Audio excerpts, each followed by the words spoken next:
Buongiorno e benvenuti a questa edizione del nostro telegiornale. Vediamo subito i titoli. Nubifragio a Catania, la via Etnea trasformata in un fiume in piena, voragini, scuole chiuse, voli dirottati, sommozzatori in azione a Mister Bianco per liberare automobilisti in panne, abitanti col fiato sospeso al villaggio Santa Maria Goretti. Pioggia e vento anche nel resto dell'isola, a Caltanissetta allagato il pronto soccorso, esonde il fiume Salso nell'Agrigentino, frane e blackout nelle isole Eolie, gli esperti maltempo fino a lunedì. Nuovi video di risse tra ragazzine a Messina, le forze dell'ordine seguono la pista del fenomeno social, liti messe in scena per diventare virali. Veglia di preghiera ad Agrigento per Patrizia Russo, la donna uccisa dal marito in Piemonte. Il governo non fa la guerra alla magistratura. A Palermo il ministro per la giustizia Carlo Nordio prova a rasserenare gli animi. Calcio, il Palermo alle 15 in campo a Modena, domani il Catania a Foggia per continuare a crescere.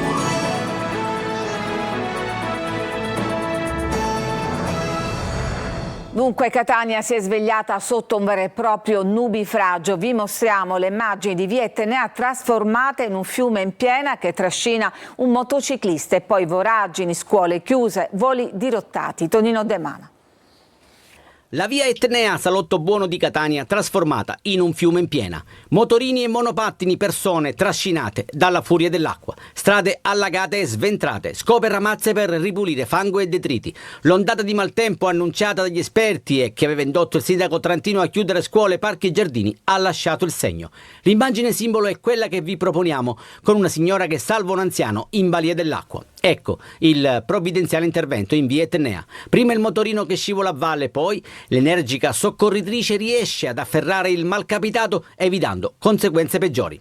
È stata una mattinata da tregenda con un nubifragio accompagnato da forti raffiche di vento che ha trasformato le strade in fiumi in piena con decine di automobilisti in panne. Allagato anche l'anfiteatro romano di Piazza Stesicoro. Pioggia che ha concesso un po' di tregua in tarda mattinata lasciando sul terreno disperazione e devastazione.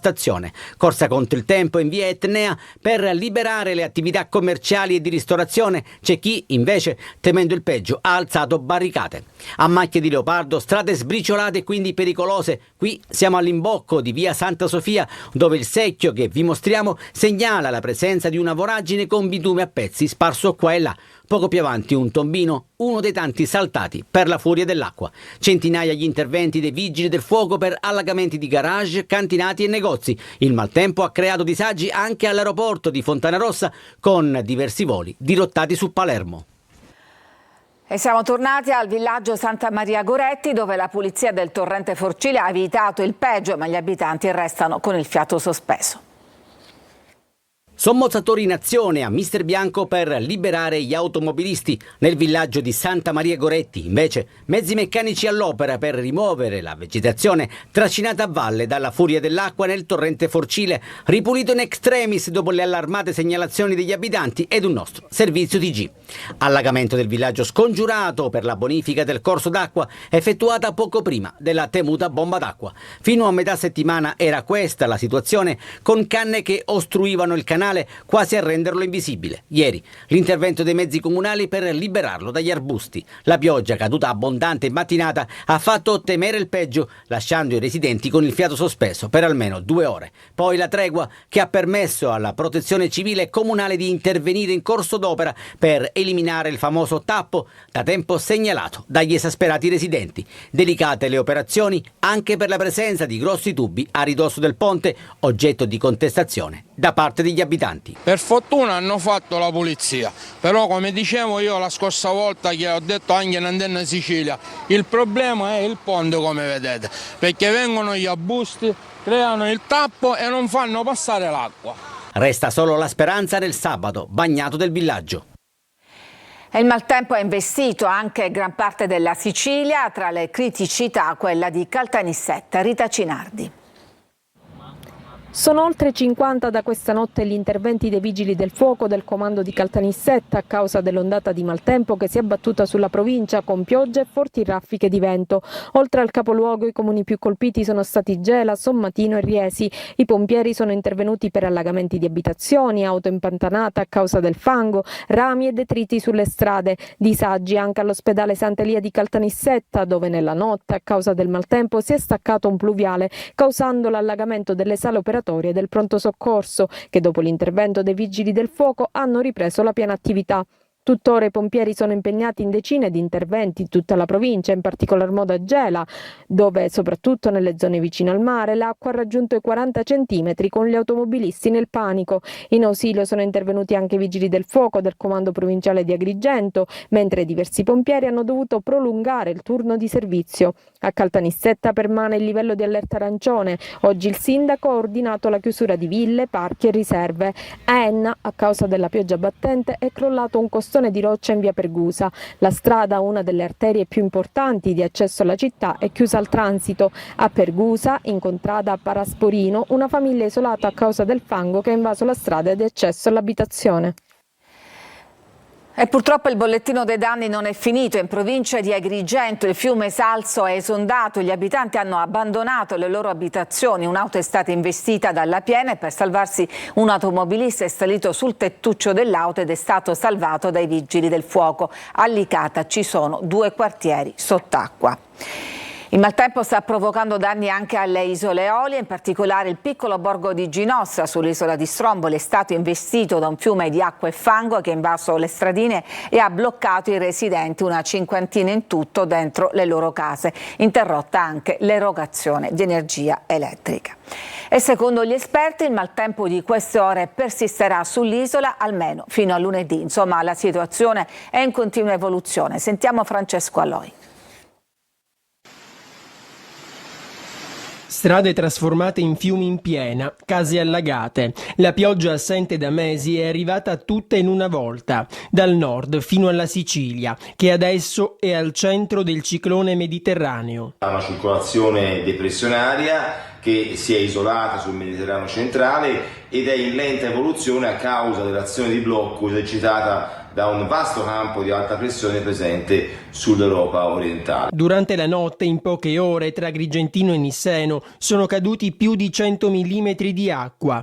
Tutto però si sta spostando sul versante ionico di Sicilia e Calabria. Al momento sono in atto dei temporali che interessano in particolare il settore ionico della Sicilia. Oggi il tempo si manterrà estremamente incerto. Ma gli esperti lo avevano già previsto. Non a caso oggi tutta la regione è colorata di arancione. Significa preallarme. Per questo è importante limitare gli spostamenti. La situazione è in continuo divenire. Il maltempo dovrebbe durare almeno fino all'inizio della prossima settimana. Per quanto riguarda la giornata di domani, la fase di maltempo subirà una leggera attenuazione, ma sarà ancora presente un'area di instabilità con precipitazioni più probabili questa volta sul settore occidentale della Sicilia, mentre nella giornata di lunedì ancora forti temporali torneranno a interessare soprattutto il settore ionico dell'isola. Nessun rischio Medicaid comunque, almeno per il momento. Voltiamo pagina a Messina, sembra diventata quasi una moda, un fenomeno ad uso social, quello delle risse tra adolescenti ed è proprio una delle piste che seguono le forze dell'ordine. Francesco Triolo. È un fenomeno in crescita, un segnale di allarme. Quello delle risse tra giovanissimi a Messina sta diventando preoccupante, tanto che sono serrate le indagini delle forze dell'ordine per risalire alle identità dei giovani coinvolti e soprattutto ai motivi. Che sia un fenomeno sociale, un gioco o qualcos'altro è tutto da chiarire, ma il fatto che avvengano in luoghi pubblici è un aspetto che anche il Comitato per l'Ordine e la Sicurezza della Prefettura, convocato all'indomani della rissa a Viladante, ha evidenziato, tanto da potenziare i controlli in tutta la città.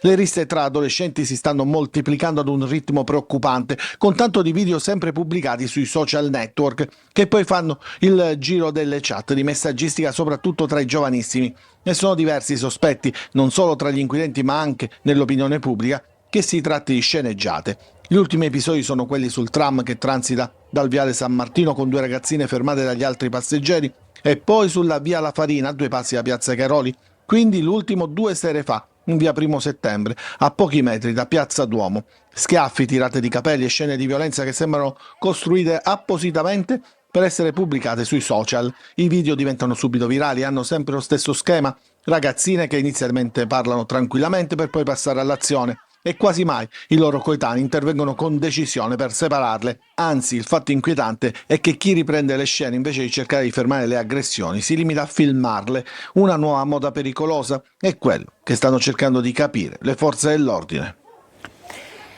Ieri sera ad Agrigento la veglia di preghiera per ricordare Patrizia Russo, l'insegnante uccisa dal marito in Piemonte. Davide Sardo.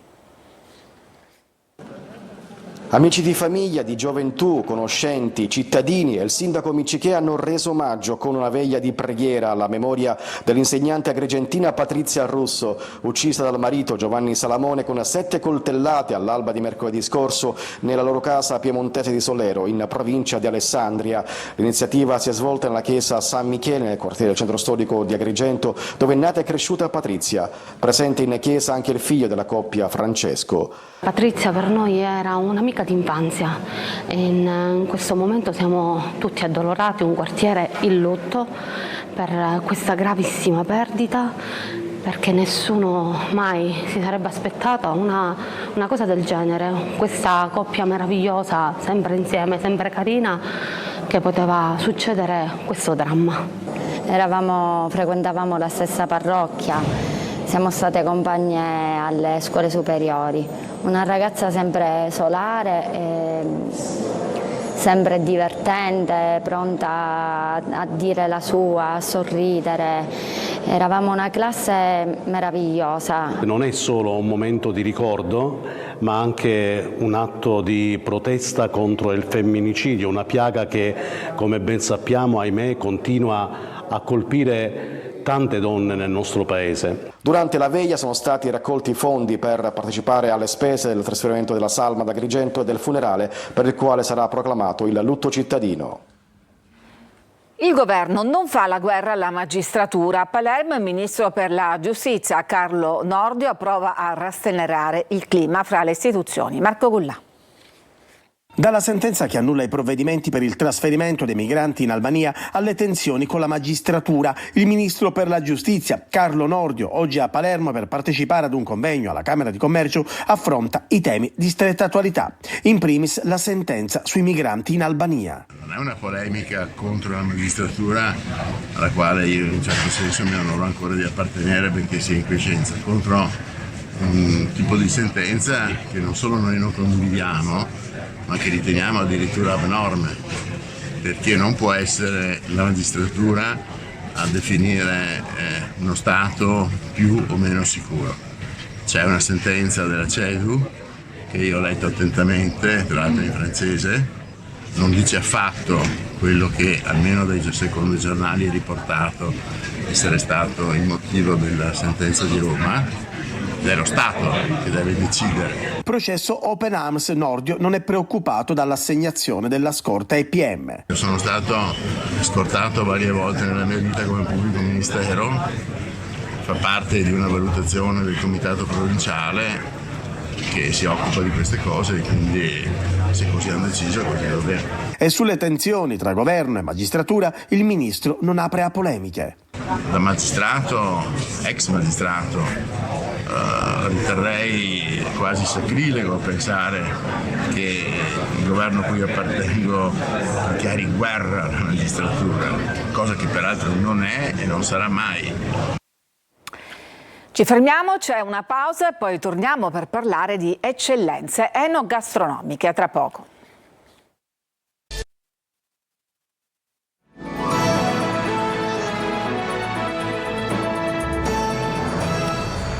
Le eccellenze gastronomiche vitivinicole siciliane scendono in piazza ad Acireale per il secondo weekend dei colori del gusto. Eva Spampinato. Abbiamo appena aperto Bologna, una cosa molto grande, con 20 spazi, 20 regioni, e la più gettonata è la Sicilia, è sempre piena. Parola di Oscar Farinetti, patron di Italy e uno dei più grandi imprenditori del settore del food in Italia, che vede la Sicilia come una terra di grandi opportunità, purtroppo ancora inespresse. Sto puntando sulla Sicilia proprio perché vorrei creare una dispensa del massimo della Sicilia da portare meglio nel mondo. Farinetti è intervenuto all'incontro organizzato dalla Kermesse I Colori del Gusto ad Acireale per parlare di Made in Italy in compagnia dei 3 cavalieri del lavoro catanesi, Francesco Tornatore, Giovanni Arena, Venerando Faro. Vogliamo fare cultura enogastronomica, quindi le eccellenze siciliane in vetrina, ma anche bisogna parlare di queste eccellenze. Lo facciamo con la provocazione anche di Oscar Farinetti, che ci giudica con la sua esperienza che viene dal nord Italia. Le potenzialità per ora non sono sfruttate. Su 818 prodotti a denominazione di origine delle eccellenze italiane ne ha 67, troppo poche, sotto media. Sul turismo può fare il doppio, il triplo, quindi la Sicilia deve incominciare a sbattersi per trovare il modo di poi tradurre in pratica queste potenzialità. Dal grano al vino all'olio, le eccellenze enogastronomiche siciliane hanno una potenzialità mondiale ancora inesplorata e il valore delle piccole e medie imprese siciliane che ne veicolano la qualità è fondamentale. Un'azienda come la nostra è un'azienda che è molto attenta al territorio, tant'è che parecchi dei nostri assortimenti, la maggior parte sono di produzioni siciliane. Acireale ha voluto organizzare questo ciclo di eventi composto sia da convegni, quindi da cultura enogastronomica, ma anche da tante degustazioni, e al centro chiaramente i prodotti della nostra Sicilia, i prodotti di qualità. I Colori del Gusto proseguirà ad Acireale il prossimo weekend 26 e 27 ottobre. Il cambio programma è dovuto al maltempo. Torna la nuova stagione del Punto, l'approfondimento giornalistico di Luca Ciliberti che ci ha raggiunto qui in studio. Dunque Luca, di cosa vi occuperete in questa prima puntata? Sembra una beffa, ma oggi ci occuperemo di siccità nonostante la pioggia, perché quest'acqua che arriva nessuno sa dove conservarla, incamerarla, e poi soffriamo ovviamente quello che raccontiamo dentro i TG. Ne parleremo anche da un punto di vista tecnico, cioè cercheremo di spiegare ai telespettatori che cosa sta succedendo davvero al di là poi della parte finale. No? Cioè i cittadini che non hanno l'acqua e i campi secchi. Quindi cercheremo di capire lo stato dell'arte delle cose con ospiti ovviamente qualificati, primo tra tutti l'assessore all'energia che si occupa ovviamente, che ha la competenza sulle dighe, e poi un po' di politica come sempre con Cateno De Luca, Pierpaolo Montalto, avremo anche, e questo ci tengo a sottolinearlo in questo spazio del telegiornale, Massimo Gargano, che è il direttore dell'ANBI. L'ANBI è l'Associazione Nazionale dei Bacini Idrici, quindi questo è un quadro di tutta Italia, ci farà un quadro esatto di quello che sta succedendo in Sicilia, al di là del racconto dei nostri politici. Quindi collegatevi a partire dalle 14:30, prima stagione, prima puntata della nuova stagione, insomma noi siamo quasi pronti, la pettinata alla fine e poi siamo... E quindi ricordiamo appuntamento alle 14:30 in diretta su Telecolo, e poi lo ricordiamo anche domani alle 14 alle 22:30 su Antenna Sicilia. Noi ci fermiamo, c'è una pausa per la pubblicità, poi torniamo con la pagina sportiva.